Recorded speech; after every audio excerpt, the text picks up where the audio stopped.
Hello and welcome back to the channel. In this video we're gonna take a look at the S.H.Figuarts Battle Droid. Now this is a re-release of an older figure that they've decided to put back out on the market as a part of the Phantom Menace anniversary. It was announced together with Qui-Gon, Maul and Padawan Kenobi re-releases. I missed out on this figure when it was originally released, but now I had the chance to get at least one of these guys so that I can check him out. First, let's take a quick look at the packaging. It's a standard Figuarts box with a window in the front showing the figure and the accessories. Nothing special on one side, promo shot on the other side, more promo shots on the back, logos at the top, and legalese on the bottom of the box. So now, let's open up the box and let's take a look at the figure. What I always appreciate on these Figuarts figures is their crisp and sharp sculpt. You can tell that these are more premium figures in comparison to, for example, the Black Series line. But that's to be expected, simply because of the price difference between the two. I love the overall look of this figure. It's a faithful representation of the character from the movies, so everything looks good so far. Now let's take a closer look at the details. The head looks really good. At first I thought that the figure looks too clean, but no, there is actually some paint chipping to give this guy a more battle-used look, and I love it. It's subtle, and that's why you maybe won't notice it at first. The eyes look good, all the lines are well sculpted, as I said moments ago, really sharp, and even though there isn't much paint on this figure, they did paint some of the silver details. The backpack is not removable, it is part of the body, and these antennas can't be pulled out. For that, you get an alternate accessory piece, but we'll get to that in a moment. Shoulder pieces are separately sculpted and they are on a hinge, so they move out of the way for shoulder articulation. Here is a look at the legs, and again, the sculpt is sharp, the figure feels sturdy, and I just like the overall look. Now, let's take a look at the accessories. This guy comes with only two accessories, first one being this alternate antenna piece, and again, some of the parts are painted in silver, and the way that you change these two parts is simply pull out this piece and attach the alternate one. And so now you have your battle droid with antennas pulled out. The other accessory is a blaster rifle, and again, it's a nice and really sharp and crisp sculpt with a little bit of silver paint here, but for the most part it's just a black or kind of dark gray color. And because I have it here, we can compare it to the Black Series version, and you can see that it is smaller in comparison, and I have to give it to Hasbro here because they did a little bit of dry brushing with silver paint, and that gives this rifle a more realistic look, which I like. And here is the other side, so that's that. There is a way to connect the rifle to the backpack by pulling this little piece down like this, and you simply hook it on that little knob, and the connection is sturdy enough, it won't fall off. You also get an instruction manual, and it's a simple printed piece of paper with instructions on how to use the accessories, and it shows you the steps how to pose this guy in his folded mode. We will try to do that ourselves, but first let's go through the articulation. The head has its own joint, so it moves up and down and can rotate a little bit side to side. You also get a tilt, and here in the back, this middle plate is also on a hinge. The neck is constructed out of two pieces, which can be separated, and it's made like this for a reason, because it gives a better range of articulation to the figure, especially when you want to fold this guy down. But together with neck articulation, this guy can look down all the way and then up this much before these pieces jam into the backpack. You can see that when we move only one piece of the neck, that it hinges on this other piece here, but that one also articulates,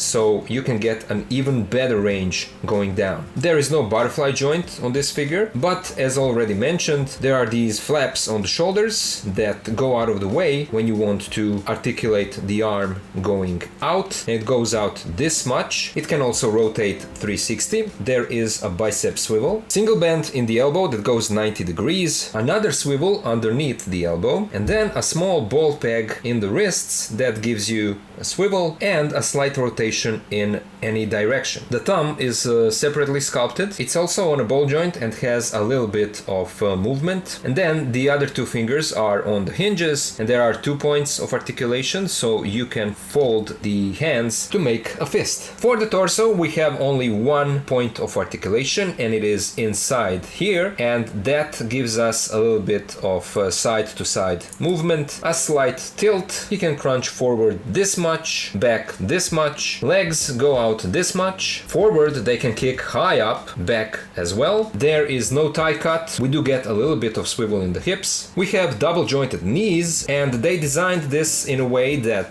they left a little bit of space, an indentation on the back of the legs, so that they can fold into each other. There is no swivel in the ankles, so that is not good, but feet move forward this much, back this much, and we get a limited ankle pivot. And so, simply by the articulation, you can see that this is one of their older figures. I feel like if they made this guy today, by today's standards, the articulation would be much better. They would probably fix some of the issues in the legs. They would give him a tie cut, swivel in the ankles, and probably toe joint, which is something that is also missing on this guy, and that is unusual for the S.H.Figuarts figures in general. Now, to pose this guy like he is in his off mode, what we need to do first is get the arms out of the way, fold the legs like this, fold the legs up so that they practically lock onto these side pipes here, like this.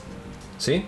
Fold the arms and attach them to the legs like he's holding his ankles. Separate the neck into 2 pieces and then simply hinge it all the way down like this. And there we go. Now we have our battle droid in his off mode. And here is how that looks when he's standing by himself. Now, let's compare this guy to some other figures. And here is the main comparison that interests me here. This is the S.H.Figuarts B1 Battle Droid next to the Black Series version on the left and the Bandai model kit on the right. This is a model kit that came with a stab. And you can tell that there is a height difference, obviously. The Black Series one is higher than these two guys, and these two are practically coming from the same company. This is Bandai model kit and this is, Bandai Tamashii Nations. But even on these two guys, you can see that there are some design differences, and that is mainly seen here in the torso, especially in this lower part of the torso. These side pipes, or whatever they are thicker here than they are on the Figuarts version. They are almost as thick as the Black Series ones, but the Black Series ones are longer. And also in terms of weathering, I have to point out that originally when I've put this guy together, he was completely clean. I did all the weathering, and that is why all of these sculpted lines are visible like this. There is also a slight difference in color. Figuarts has a bit darker paint, while the Black Series and the Bandai model kit have a kind of similar color. Now for me, the Black Series one looks the cheapest, and that is because it is the cheapest. But in comparison to these two guys who are almost twice the price of the Black Series one, I don't think that these two guys bring anything extra to the table that you don't get out of the Black Series one. Bandai model kit comes with a stab, so that is in a category of its own, But the S.H.Figuarts one next to the Black Series one comes with practically the same accessories, and the articulation is almost the same. Yes, you get some additional articulation points on the Figuarts figure, like for example in the fingers and in the legs, but it's not a huge difference. And then, in addition to that, if you are mostly a Black Series collector, Figuarts Battle Droid will be too short for your shelf. You could hide that on your shelf with a little bit of perspective play, but then again, because this guy is half the price of the Figuarts figure, I would say that I prefer the Black Series version. Yes, the sculpt is much softer than this beautiful, crisp and sharp sculpt that you get on the Figuarts and Bandai model kit as well, but for what it is, as an army builder, I think that the best value out of the three here is with the Black Series figure. So there you go. And here is a closer look at the three heads. Here is how he scales next to the Black Series Magna Guard and the Black Series Droideka. Here is how he scales with the Black Series Phase 2 Clone Trooper and Bandai model kit General Grievous with a custom soft goods cape. Here he is next to the S.H.Figuarts Padawan Obi-Wan Kenobi Kenobi and the S.H.Figuarts Qui-Gon Jinn. And finally, here he is with the S.H.Figuarts Revenge of the Sith Obi-Wan Kenobi and Anakin. And so, my final thoughts about this figure are mostly positive. I like the overall look, the sculpt, paint chipping and articulation, but downside of this release is the number of accessories and the height of the figure. Yes, Figuarts are known for their figures being a bit shorter than the Black Series or Mafex figures, but usually you can mix them with those other lines. In this case, the height difference is really noticeable. You can always play around with your display and kind of hide those differences, but then again, why would you do that when you can get a bunch of Black Series battle droids for a cheaper price? So would I recommend this Figuarts battle droid? I mean, if you are a huge fan of the line, I would say yes, go for it. I bought it just to have the SHF version represented in my collection. But other than that, if you have the Black Series figure, I think that you're good. But those were just my thoughts, and now I would love to hear yours. What do you guys think about this figure? Do you have it in your collection or not? Do you prefer the Black Series version, Figuarts, or maybe Bandai model kit? Let me know all of that down in the comments. As always, a special thank you goes out to my Patreon supporters, and to all the rest of you guys, thank you so much for watching, thank you for being here with me, and I'll see ya in the next video.